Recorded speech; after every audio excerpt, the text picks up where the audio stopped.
After narrowly keeping his job following a controversy a few months ago, another DUI has Bob Huggins out at West Virginia. What it all means for the Mountaineers coming up on today's Locked On College Basketball. You are Locked On College Basketball, part of the Locked On Podcast Network. Your team every day. Hey there, welcome into the Locked On College Basketball Podcast, a 5 times per week national college hoop show, part of the Locked On Podcast Network. We are your co-hosts. I'm Andy Patton. He's Isaac Shade, and today's episode of Locked On College Basketball is brought to you by FanDuel Sportsbook, the official sportsbook of the Locked On Podcast Network. Make every moment more. Visit FanDuel.com/LockedOn today to get started. Isaac, it was a weekend full of news stories, but really kind of just one news story on repeat, and unfortunately a news story that we kind of feels like we already litigated a few months ago. Right. Bob Huggins is back in the news, probably for one of the last times, at least the last time as the head coach of a college basketball program. He has resigned his position at West Virginia following another DUI. This is the second public DUI that he has gotten in his coaching career, the first one in a long time. But of course, this comes just a few months, not even, barely, just a few weeks, really, after an incident where he said some very obscene things on a radio show in Cincinnati, something that many people thought was going to cost him his job at the time. But he did keep his job at West Virginia, was put on suspension and various other kind of punishments put in place for that. And then, of course, we get this story here about this new DUI case. And nobody's really surprised that another DUI would lead to Bob Huggins getting fired. It's his second one of his career. It comes off the course of this other incident here. And so I don't think it's a real shocker to see it, but I think there's probably a lot of people out there who saw that Bob Huggins got another DUI and saw that he lost his job and maybe didn't read too much into it. And folks, the story here of this second DUI in particular, it's pretty horrific. And Isaac, I wonder if you would mind sharing some of the details that we got in some various stories here. I know Sports Illustrated, Pat Forty did some reporting on this and kind of talked about more of the details that we got from this pretty horrific incident that happened over the weekend for Bob Huggins. Yeah, Andy. I mean, here we probably both thought we'd be launching into NBA draft week and just draft, but we are not. This news broke on Saturday. Probably for you on the West Coast, even before you maybe even got up, we were learning the news. But I think that's really well said there, Andy, that while no DUI is a good thing, right? Like DUIs are bad. Folks, get a ride or just don't drink. But this is a whole different thing. For those who are unaware, the legal intoxication level is 0.08 on a breathalyzer. My man blew a 0.210 at 8:30 p.m. He got going early in the day. And you are considered, from everything I've looked up and read, quote, very impaired, anywhere from 0.08 to 0.4. And he was right in the middle of that. I mean, from all the reports, we're not going to read or litigate the whole report. You can go find that. And it is bad. The man was driving on a 3/4 shredded tire, was in the middle of a road blocking traffic at, 8:30 p.m. Andy, this time of the year, it's still bright outside. It's not, which whatever. I mean, I think one of the first things we need to say is thank goodness nobody was hurt in this, which it very well could have been, because Coach Huggins didn't know where he was, didn't know what was going on, there was something with a Burger King receipt and he's trying to find it. And he riffled through 10 receipts before he could find it. Maybe thought he was back in Ohio, Columbus, Ohio, and was back at near a Taylor Swift concert. And it's just everything you read about the most dangerous levels of intoxication is everything that Coach Huggins was doing, failing every field sobriety test there was. Yeah, I sorry to interrupt you, Isaac. You're great. Go ahead. He had mentioned, I saw in one of the articles that the amount of times that he attempted to say where he was when asked, and I think he gave something in the ballpark of 10 different answers as to where he was, and he was not correct for a single one of them. He was in Pittsburgh when this happened. And he didn't know. I mean, there are various degrees of a DUI. I think that's a very obvious statement, but it is true. No DUIs are good, and nobody's been wrongfully pulled over for a DUI where they were completely safe to drive. If you blow above a .08, you should not be driving. I think that's very clear. But this was really horrific and heartbreaking in a lot of ways. I mean, to be very clear, Bob Huggins absolutely unequivocally does not deserve to keep his job after this. I don't think that is really debatable at all. When you are in a position of authority and you are a position where you are supposed to be a role model and an influence on young people, and you are continuing to make like really dangerous mistakes like driving while impaired, you don't deserve to keep your job. But Bob Huggins pretty clearly needs some help here. I mean, to blow a .21, to not know where you are at 8:30 p.m. And you can even remove the time. It doesn't really matter. That's a great point. It's a startling part of this fact. And like bringing up the fact that it was probably not even dark out it's jarring. It's a kind of a shocking, like headline type part of this story, but it almost, I don't want to say it doesn't matter entirely, but it doesn't matter that much. You cannot get behind the wheel of a car when you are at that level of intoxication, be completely unaware of where you are, and be in a spot where you are okay. Something is very clearly wrong with Bob Huggins from a mental perspective, and removing himself from this job is the right decision. Obviously, it needed to happen whether he made that decision or not, but he needs help. And I hope that he gets it. I really do. Yes. But this is, I mean, he's a very obvious danger to himself and to the people around him. And until that gets resolved, like he cannot continue to be operating in any kind of position of authority at anywhere. Yeah. And you would hope that anyone with problems with alcohol, regardless of stature or who they are, is going to get help. And so you don't want to just overblow this because of who he is as a Hall of Fame college basketball coach, all of that stuff. But it is more in the limelight because of that. I mean, we can't deny that fact. And so, you know, I'm right with you, Andy. It's just unfortunate that somebody who, as of Coach Boeheim's retirement, became the winningest, you know, the active winningest basketball coach, which now becomes John Calipari, who might get some wins this year. We'll see. But I mean, Andy, it's just so this is this man's alma mater. This is where he grew up. Obviously, he went and spent time at Cincinnati, and you had mentioned other DUI. He had a DUI while he was the coach at Cincinnati, which it took a little bit longer than this, but I think ultimately led to the path of him being out at Cincinnati as well.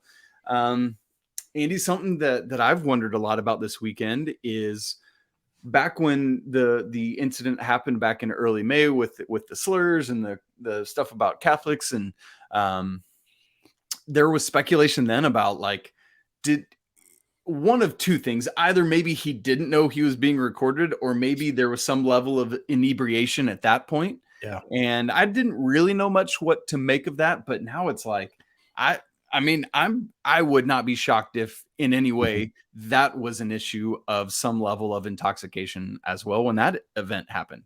Right. And to be clear, that doesn't condone the language. No. I am not saying that at all. Just of course fueled by. Sure. Right. Well, and I think it goes back to the point of like, he needs help. And like you know, what he said on that radio show was horrific and probably deserved to cost him his job. Then West Virginia opted to give him a chance, put some things into his contract, change his contract very dramatically after that incident. But yeah, I think that alcohol is very clearly playing a dramatic impact on his life. Whether it directly impacted him there or not, I don't know. I can't say for sure, but it's two really alarming, frightening things that happened in a matter of months.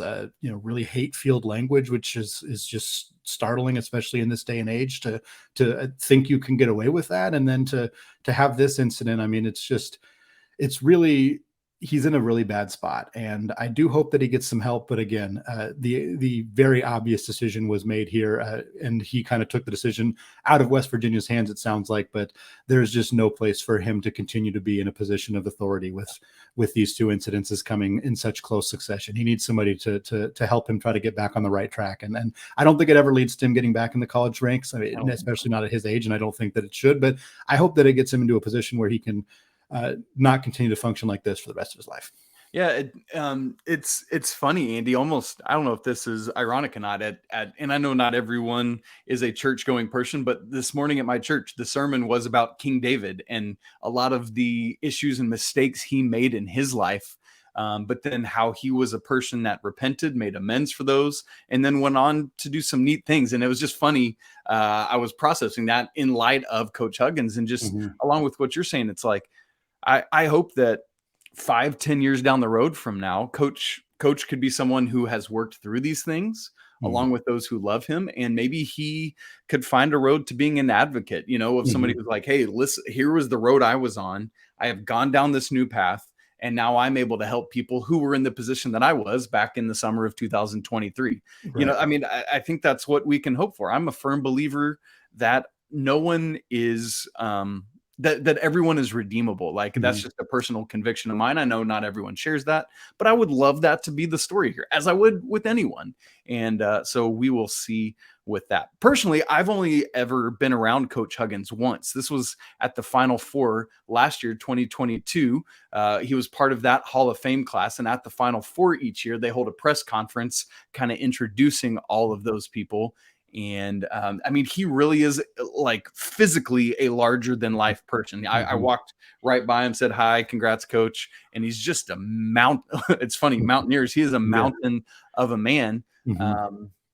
And to see him brought down in this way, just literally a year after being inducted into the Hall of Fame, is a difficult and sobering, pun completely not intended there, forgive me, thing.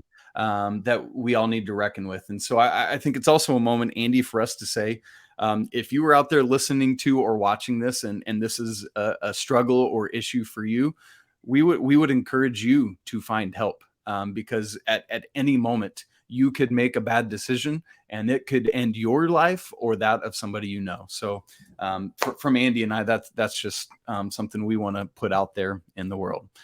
Now, Andy, this is not just about this moment. It obviously has ripple effects and ramifications for the world of college basketball, starting there in Morgantown and going out. So the question becomes, who and what is next for West Virginia? And they're going to have to get this thing figured out quick. We're going to talk about that in just a second. But first, this episode of Locked On College Basketball is brought to you by our friends at FanDuel. Baseball season is in full swing, and there's no better place to get in on the action than FanDuel, America's #1 sportsbook, because right now, new customers get a no-sweat first bet up to $1,000. That's up to $1,000 back in bonus bets if your first bet doesn't win. Just go to FanDuel.com/locked-on to join today. Don't miss your chance to snag a no-sweat first bet up to $1,000 right now. FanDuel.com locked on to sign up. FanDuel, official partner of Major League Baseball. Major League Baseball trademarks used with permission. Hey, it is draft week, as we mentioned earlier, and Locked On's NBA mock draft special is here and bigger than ever. Follow along the entire first round in a 6-episode ultimate mock draft experience that only Locked On can deliver. All episodes are available now on Locked On College Basketball on our feed on YouTube or on audio wherever you listen to podcasts. And so, Andy, we keep rolling in this conversation with Coach Bob Huggins, who got a DUI over the weekend and has since resigned from West Virginia, is in the process of doing so. And so the next couple questions that obviously come up are what happens with the roster and what happens with the head coach. We actually went back and forth on this, folks, but we ultimately decided we wanted to tackle the coaching side of this next before we get to the players. And here's why. Pat Forty, who writes for Sports Illustrated, put out on Twitter following his article about this some additional info from sources. Quote, WVU search will be national and focus on a full-time replacement, not an interim. While there is risk that some new factors or some new transfers in could turn around and leave, keeping the roster intact will not be as important as the right long-term coaching fit. Andy, that is interesting to me. That's not where I would have guessed they would have gone with this thing. I would have thought, hey, you've put together a team that is a fringe top 25 team for what a lot of people assumed was going to be Coach Huggins' final season. And so to me, that spells, so let's just quickly get an interim coach in, ride this thing out, try our best to keep everybody intact and do it. And an interesting wrinkle with this that has also occurred to me is we are, as of today, Monday, June 19th, 11 days away from the end of this fiscal year. So you're talking about budget cycles that start over in a week and a half. Like these are all these things that we have to be thinking about. And yes, I am dorky enough to have gone and looked into West Virginia's stuff, and their budget fiscal year is indeed July 1 to June 30. So they're coming up on the end of that. All of this is a factor. Andy, is this the right decision, in your opinion, to go ahead and look for the long-term fit, even if it means sacrificing roster personnel? Or do you think it would have been better to say, we got a really solid team in place here. Let's just get a coach in that we think can keep everyone together and ride with it? Yeah, I don't love trying to find the long-term replacement in a time period where this is not the most appealing time to be looking for a new head coach. It's just not. And you look at some of the candidates, and we're going to talk about a handful of them, but I mean, you're not going to hire away a Power 5 head coach from another Power 5 program to take over at West Virginia in late June. It's not, I just don't think it's going to happen. I think there are potentially some mid-major coaches they could hire because it's such a step up to go from, whatever mid-major their school at to Morgantown to go coach in the Big 12 at West Virginia. And I think that there's a possibility that they could land themselves a high-level coach by doing that. But I don't think that the process is right, because I think they should try to find, if you're truly trying to find the best coach for your long-term future at West Virginia, if you want to find somebody who's going to come in, who's going to help sustain that program, be successful long-term, stay competitive in the Big 12, you're not doing yourself the best service if you're looking for that person at a time when most of those coaches already have jobs and they're not going to leave in late June. So to me, I would have rather seen them go with Ron Everhart. Ron Everhart's their longtime assistant. He spent 18 years as a head coach at various programs. He's been a college basketball coach for 35 years. He's been at West Virginia since 2012. Like, this is a guy you put him in charge. He's already done it before. Literally, he was a head coach at Duquesne for 7 years, head coach at Northeastern for 6 years, head coach at McNeese State for 7-8 years. Like, he has a ton, not high level, not high major, not West Virginia caliber head coach, but he's been there for over a decade. He knows how this team works. He knows the vision, why they brought in Jesse Edwards, why they brought in Kerr, Kriisa, what they have in mind for those guys. Let him take over. Let him coach the team for a year. And if you want to keep him on, great, just like Texas did with Rodney Terry. If you don't want to keep him on, let him go. Which is a bummer for him. Like, that would be, but a new coach who comes in this summer, if they do hire somebody, he's probably not going to keep Ron Everhart on anyway. So I think that is probably towards the end of his tenure anyway, but give him a chance. And to me, that makes the most sense, because then you come out of the cycle in March and maybe they don't have a great year, or maybe they have a fine year, or maybe they have a good year and they still want to move on and look for somebody else. But then you're opening yourself up to a much bigger pool of potential candidates. It just strikes me as strange that a program with this pedigree would be willing to make a decision that they're hoping is a long-term decision without having as big of a group of candidates to choose from. Yeah, I love that you went to the Texas thing, Andy. That's exactly, that's what I was going to go to next. Like, folks, Andy and I hadn't talked about that, but I think obviously the timeline is different than everything that happened with Texas last year and moving Rodney Terry in. And that ended up working really well for Texas. But there was, we assumed all along, this makes sense, keep the man on. It wasn't as clear, it sounds like, internally to them as they were searching. But I think you're right, Andy. That's the move to me that makes the most sense right now in late-ish June. Put Ron Everhart in this position. If you are not wanting an interim tag, great. Just call him the head coach right out of the gate and give him a shot. Because I think one of the things that you said that's important is if they bring in another head coach from outside that's not internal, he's going to want to get his assistants in. And then that means that Bob Huggins has now, because of what he did, cost all of his assistants their job. And they're not going to get one in this cycle, right? Unless there's just some other random situation out there. So they're going to be twiddling their thumbs for 9 months trying to figure things out until March, as you were saying. So I'm right with you there. I think that makes the most sense to bring Everhart in, help keep these assistants in their jobs, do right by them, even when Coach Huggins hasn't by his actions. And so I think that is the direction to go. Now, that said, let me say this. While it would be very difficult to get someone right now because of what happened back in early May with Coach Huggins. I'm sure that West Virginia AD Ren Baker, like you all as an AD, you always have a list in your desk of like when Huggins retires, which that's another part of this. Obviously, Coach Huggins, if he didn't retire after this year, it was imminent. Yeah. And then all the more so, there's the urgency because of what happened in early May. Like, my list got to be really, really ready. I wouldn't be surprised if through whatever firm they use, they have already reached out and had some of those conversations even before this incident happened.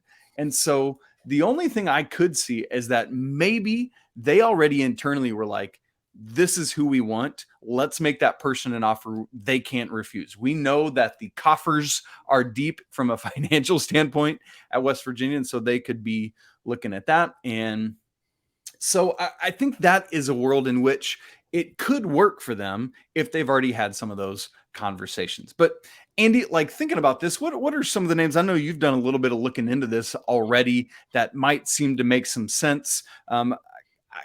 I mean, there's random big names out there like bring John Beeline back or let's get Chris Mack into this thing, which would be hilarious given the Cincinnati Xavier thing. But there's also quite a few mid-major-ish names that would probably make more sense. Would you hit on some of those for us? Yeah, I got a couple names that I'll throw your way, and they have some connections to Huggins, which I think, and West Virginia, which I think always makes a little bit more sense when you're looking at making a hire with a roster built by somebody else. First name that comes to my mind is Andy Kennedy. Andy Kennedy, current coach at UAB. He was a long time head coach at Mississippi. I think he was there for over a decade. 344 career wins for him. He's been in the NCAA tournament 3 times. He was an assistant coach at Cincinnati when Huggins was there. And in fact, he actually replaced him as on an interim basis when Huggins left last time. So could it happen again where Bob Huggins leaves a job following a DUI and Andy Kennedy takes over? It's not exactly something you want to see happen twice in your career, but Andy Kennedy, obviously lots of success at UAB, very, very good season last year, has high major experience, coaching 10 years in the SEC. It's very easy to see why there is a lot of appeal in potentially bringing him in. Another one would be Jared Calhoun at Youngstown State. Let's try that again. He was on staff with Bob Huggins for 5 years at West Virginia. Went 24-10 last year at Youngstown State. 96-96 in his career. So not a ton of overall success. Probably not necessarily wanting a guy who's 500 career at the mid-major level to be your next head coach, but he has some familiarity with Huggins, potentially could implement a similar style, might be able to keep some of those guys around. So a couple guys that make sense there. There's plenty more guys on this list, I know, but those are two that really stood out to me. One, like on a kind of personal level, one that I had thought about was Mike Morrell, who's the coach at UNC Asheville, just made the NCAA tournament for the first time last season. He's not from the Huggins coaching tree. He coached under Shaka Smart, both at a couple stops at VCU and then at Texas, and then I believe was eventually, if I remember correctly, under Brad Brownell at Clemson before ultimately getting a couple opportunities. He grew up in Elizabethton, Tennessee, which is just like 5.5 hours away from West Virginia's campus. Kind of an up-and-comer, younger guy in the coaching ranks. I believe, let's see, he was 2 years ahead of me, so he'd be like 41. That's quick math, Andy. What up? Nice. And so, but here's the thing, Andy. I think we can probably like put a blanket over this by just saying like basically any of the sexy mid-major names you think about, whether it's Pat Kelsey at Charleston or any of these guys we mentioned, any of those are going to be brought up and you're going to hear them mentioned. Well, Isaac, the last question that we have is really what's going to happen to the players, because we know there are some rules that allow some roster movement to happen after a coaching change. We're going to talk about what those rules are, what it means for West Virginia's returning players, what it means for their incoming transfers, all coming up right after this.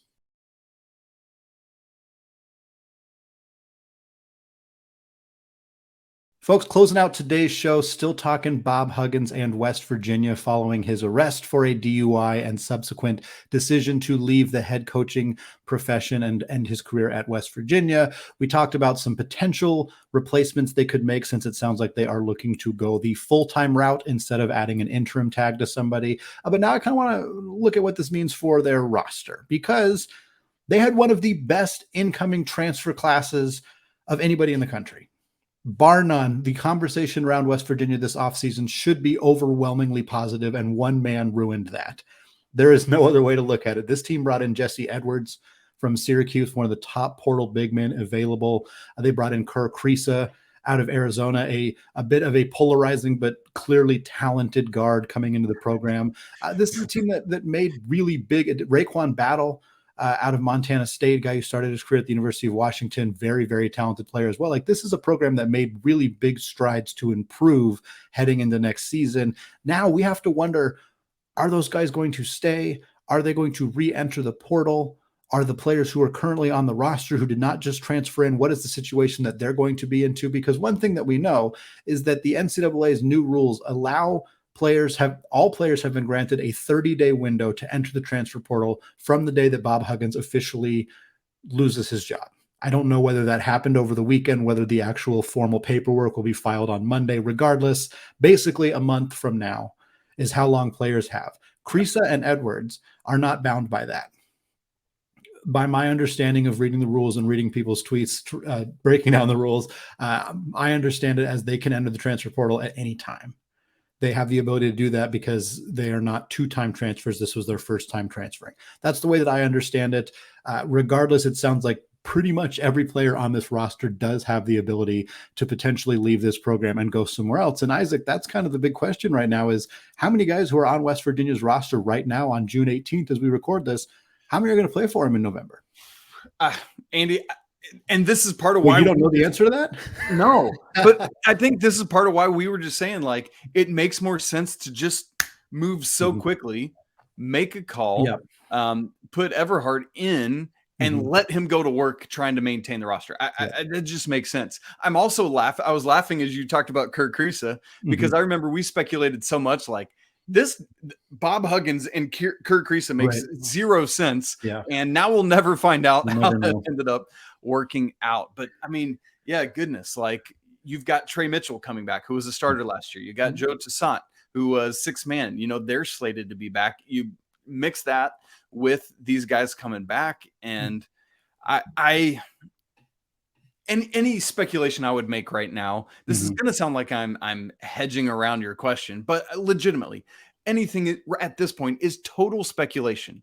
I think it's solely based on who it is they get, how quickly it is they get that person, and their ability to immediately form a culture that says, here's how I would pitch it. If you've hired me, what I would say, Mr. Ren Baker, AD, Andy Patton, you're going to be him right now, is I would say, all right, Mr. Baker, here's how I'd like to approach this since you've hired me. I want to gather the team immediately, and I want to have a circle the wagons conversation. The United States of America college basketball fandom is going to look at us and think that we're going to be miserable and terrible and we can't figure this thing out. Let's go out and prove them absolutely wrong. Let's all be all in on this. We know that the Big 12 is going to probably once again be the best college basketball conference in America. Everyone around us is going to be saying, West Virginia, they're going to fall, to the bottom, they'll be lucky to stay above Central Florida this season. And that's not what's going to happen, because we're all going to be all in. We're going to work our butts off and make this happen. Now, are they going to make this higher in time to be able to have that conversations before guys, like if I'm the rest of the coaching staff, I'm begging players, hey, please just don't make any decisions until we get somebody. I think that's where you got to start right now. Right. But are players going to do that? I mean, like that's the question. Yeah. Right. And should they? I think is a fair question as well, because if I had 30 days and a clock started ticking immediately, and I knew that once those 30 days were up, I was stuck here, and there's a chance that by then I will not know. Like, I'm not saying I'm going to enter the portal on day 1, but if it's day 11, if it's day 18, 23, whatever, and they haven't made, like, I would not sit there and wait hoping to, like, I just couldn't see myself being in a position where I have the ability to pick who's going to be my coach and who's going to be my team next year. Or if I wait, suddenly that is completely taken away from me. Yep. And I am stuck at the school not knowing who I'm going to play for. Yep. I don't think I would put myself in that position, which is why for West Virginia, you can tell them, hey, don't leave until we find a coach, but they don't have to listen to you, and they may not do that. And I just, they seem to be really prioritizing finding a long-term coach, and they're not going to make their decision of their long-term permanent decade plus head coach, which is what they're hoping, at least. They're not going to make that decision based on what makes Kerr Kriisa happy. They're not going to do that. They can't. That cannot be the driving factor. They can't be like, well, we want to hire somebody who's our permanent head coach, but let's make sure they have some connection to Syracuse, so Jesse wants to stick around.